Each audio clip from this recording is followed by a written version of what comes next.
If you are an entrepreneur or if you're self-employed, then you probably know that you can have very productive days and very non-productive days. So in this video, I'm going to share with you guys how to get the most out of your days. This is coming from 2 years of experience working for myself, and there are a lot of very valuable tips in this video. Hi everyone, I hope you're all having a great day today. If you're new here, my name is Greg, and I like to talk about online entrepreneurship and sharing the resources and tips that I wish I had along my journey. So if you're interested in making money online, feel free to look around the channel and you might find some stuff that you like. In today's video, I'm going to be sharing with you guys everything that I've learned over the last 2 years to get the most out of your day. How to be productive when you're self-employed. It takes a lot of self-discipline and a lot of things you learn from trial and error. So hopefully you can learn a lot from my past 2 years. There are going to be a ton of tips in this video. They're in no particular order, so I recommend watching the whole video through. And if you do like this type of content, I really appreciate the thumbs up on these videos. It tells the YouTube algorithm that these videos are pretty good. So with that being said, let's get right into this video. So about 2 years ago, when I started out working for myself, I was learning how to make money online, and I went with the grind approach. So this is something that you hear Gary Vee say all the time. He's saying you have to work your face off and all these things about working every single hour of every single day.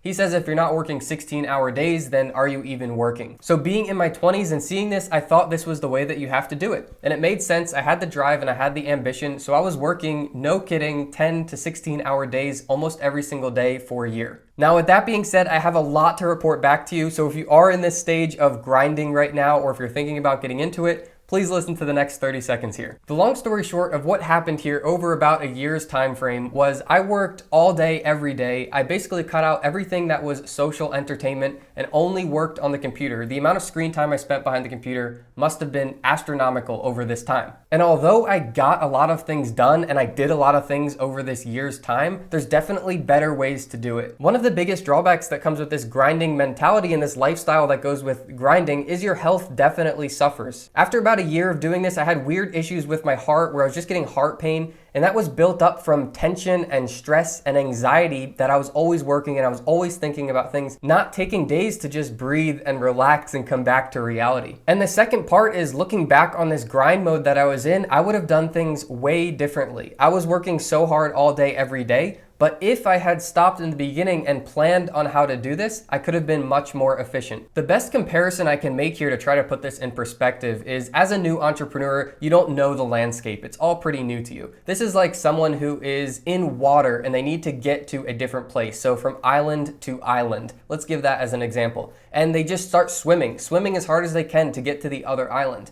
Now, that would be the grind mentality example. You're just going full speed towards the end goal and you're nonstop and you haven't even planned or strategized about it. Now, what I've learned from this is if you take a step back in the beginning and you ask mentors or you ask someone who's done it before, they've been to that other island, and you might be able to find things out that make this process a lot easier. In the case of swimming to the other island, you might find out by asking the local people there, the local fishermen there. If you wait a few more hours, the tide will go down and then you can walk right across the sand straight to the other island effortlessly. So that's the comparison I would give you is don't just start swimming towards the other island as fast as you can. Rather, get as much information, ask mentors, ask people who have done it before, and find the best way to do it. That is the biggest thing that I've taken away from being in the grind mindset of working all day, every day. So I know in the beginning you have to start making money, so you just want to keep working on things, but what is the more strategic way to do this? Well, what I recommend doing is breaking it up into blocks. Now, typically for me personally, blocks are 1 to 3 hours of solid working and nothing else. Usually I have a really effective one in the morning, and then I have one in the afternoon, and then another pretty effective one towards the end of the day. Now, the reason that this works so well is that during these 1 to 3 hours of working, you get your mind into what's called flow. Flow is kind of like the technical term for your brain on max efficiency. Think back to a time where you've been working on something and then you look up and it's like 3 hours later and you're like, where did the time go? That's when your brain was in flow. But if you actually manually try to do this yourself, you can get your brain into that mode kind of on demand. So this can definitely be different for each person on how you get into flow. But for me personally, to give you an example, it involves me going to a public place to work. Just for some reason that works really well for me. And then putting in headphones and listening to the same song on loop. So it just keeps playing over and over again. Now every couple weeks, this song will change to a new song. But by putting the same song on repeat in headphones, it kind of takes you out of all the distracting noise. You're not going to have to look down to change the song to something different if you don't like the one that came on. Now the last part of what gets me into flow is just some good coffee. So that's what I do in the morning is I'll go to a Starbucks,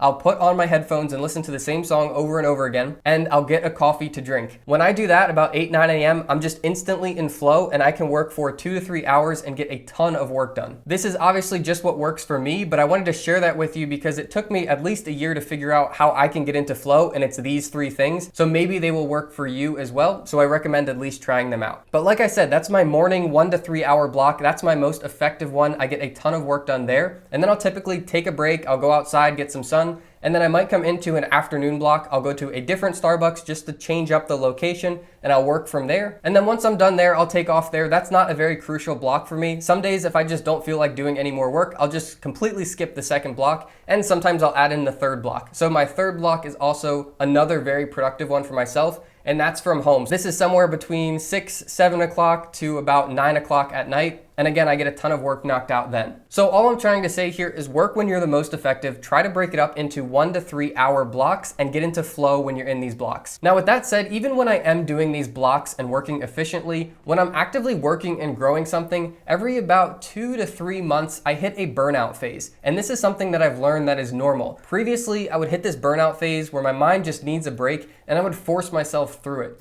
But in time, I found out when you hit this phase, you just know it. You'll know your brain just doesn't want to do it. It doesn't have the drive. It doesn't have the motivation. What I recommend doing, and this is what I currently do now, is just completely drop everything. I know it sounds crazy, but take 2, 3, 4 days to yourself. Sometimes I even take a week every couple months just to completely unwind and relax and get out of working for a while. Just know that if you do feel some type of burnout coming on, that is normal, and respect it. Take a step back and just give your body a minute to breathe and come back. And trust me when I say when you come back from a couple days, you will have so much fresh energy and creativity that you will be powered for the next 2 to 3 months just on that motivation. So don't be afraid to take a step back and not actively work on growing these things, even if it is in the beginning. All right, this is one of the really big things for myself that I've learned has been so effective for me in keeping me on track and keeping me efficient during these blocks is having a prioritized to-do list. This is not just a to-do list, but it's a to-do list with priorities on it. You have to write down all the things that are floating around in your head and get them out of your head onto a to-do list. I keep mine on my computer, but you can write it on a Post-it note in a journal.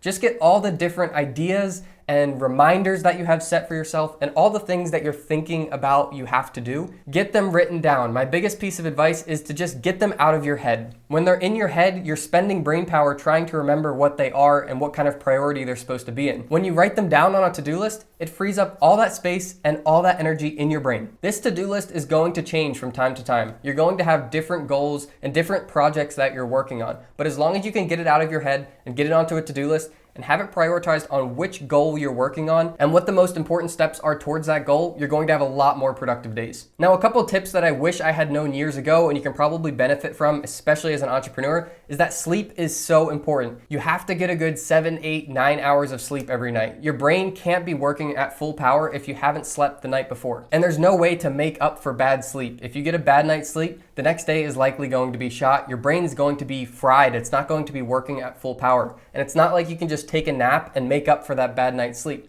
It doesn't work like that. So you really have to prioritize getting a good night's sleep. The next thing sounds cliche, but that's exercise and meditation. When you're working on your business a lot, especially behind a computer screen, you're doing a lot of your work up here and you're forgetting about the rest of your body. So you have to go at least take walks, go to the gym, just do cardio, do something to keep the blood flowing through your body, keeping your whole body active. Now, the second part of that is meditation. Now, I personally am not good at meditation. I've been trying to get better at this and I will continue to try to get better at this, but I cannot get my brain to just meditate. So instead, what I do is a breathing ladder. So you breathe in for 1 second, then you breathe out for 1 second. Then you breathe in for 2 seconds, then you breathe out for 2 seconds. You do that up as high as you can go. I can typically get up to 25 seconds, which is a pretty good goal. That's where I'm at personally. See how high you can get up to. And by the time I get up to 20 or 25 seconds, I am so relaxed, and that is my equivalent of meditation. So you can do this while you're walking around. You can do this really anywhere. The only place that I don't recommend doing this is if you are driving, because you might get a little bit dizzy. Just probably not a good thing to do while you are driving. So do this somewhere where you're stationary or you're walking around somewhere safe, and that'll make sure that you're getting enough oxygen to your body. Okay, I've only got 4 more things for you guys, and these are really important things as well. They're kind of scattered around, but stick with me because they're going to be really helpful. Number 1 is that when you're making money online, it keeps us all truthful. There's no way to fake it. If you don't put in the work, you're not going to make money and get the results. Just know that whether you're doing a good job or you're doing a bad job, if you're putting in work, you're still going to make money.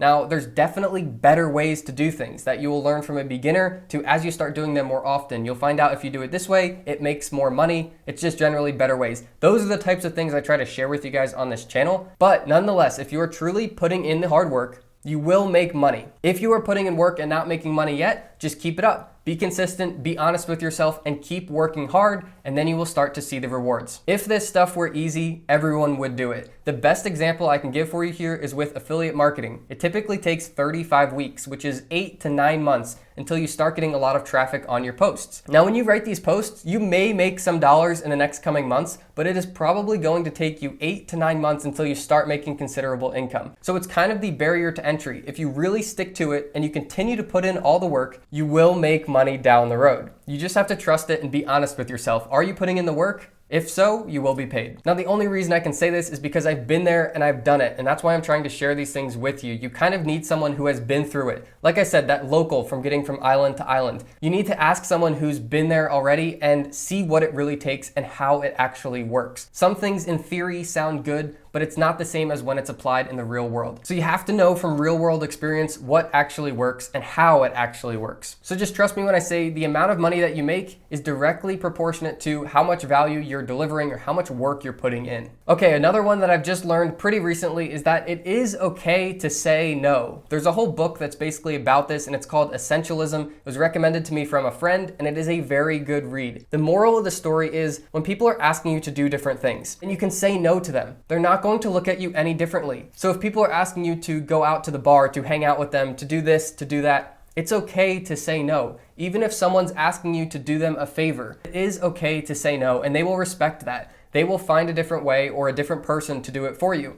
It's not contingent on you doing that one thing or their whole life is going to crumble. So just get comfortable being able to say no to things. If you say yes to everything, your plate will fill up so fast and you'll have so many new things on your to-do list that aren't towards your goals. The things on your to-do list should be towards your goals, what's going to get you closer to them. If you have all these miscellaneous things that are just kind of time-consuming things, you're not going to get closer to your goals because it could be more effective if you were spending those 1 to 3 hour blocks in flow working towards your goals. So just play around with that concept of saying no when you really don't want to do something, and then 5 seconds later you'll see in the conversation they respect that and they move on to the next thing like it never even happened. Okay, 2 more things that I have for you guys. One is just something that I've learned over the years that has helped me so much is getting my email inbox down to 0. So this is deleting a bunch of old messages that are just sitting there, and most importantly, unsubscribing from all of these stores or these newsletters or all this junk mail that you get and you delete. All of these things are going to be distractions. It typically takes a couple weeks from when you unsubscribe from their email newsletter to when you're actually removed from their emails. But if you start unsubscribing from these messages instead of just deleting them, unsubscribe from it and then delete it, and then a couple weeks later you won't get that junk mail anymore, and it saves you now all of that time that you would spend being distracted and deleting these messages. Instead, you won't have these time-consuming distractions popping up. The worst thing that can happen is when you're in your 1 to 3 hour block and you're in flow, and then you get an email pop up and it just completely pushes you out of flow. It'll take you another 5 to 10 minutes just to get back into flow. So the more of these emails that you can unsubscribe from, the better. This is why I typically tell you guys, if you need me, reach me through a course, send me a message through there, or reach me in the comments on videos. That's how you find me the best. Those are my 2 biggest routes of communication. Here on YouTube in the comments and in the courses. Anything that goes through Instagram Messenger or Facebook Messenger, I don't even look at because they get flooded. That's just a time sink for me. It's not an efficient way to communicate and help you guys. And then anything that comes into my email inbox and is not a business inquiry, if it's a question about a video, it just gets deleted. I can't respond to them because it's not an efficient way to respond. So keep that in mind and look at your email inbox a little bit differently now. See how much time is consumed in your email and checking your email on your phone. If you can start unsubscribing from these things, it'll free up a ton of time. The last thing and the biggest thing I want to leave you guys with is as you're working every day in your 1 to 3 hour blocks and whatever you're working on your online business,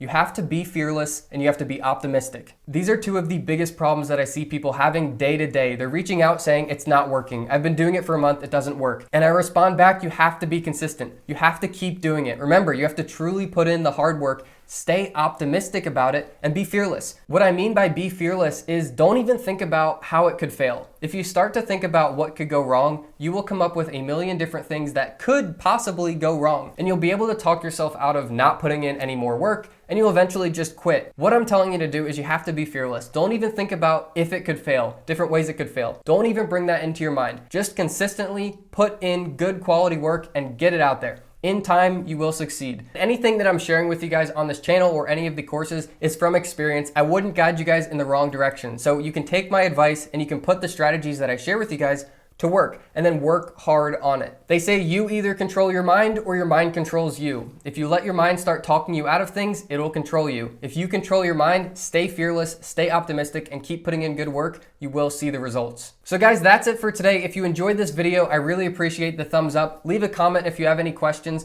And if you are new to making money online, then I highly recommend this video. It's a video that I made recently about the 10 different ways to make money online that I stand behind. I hope you guys enjoyed this video. If you have any questions, let me know. Otherwise, I'll see you guys in the next video.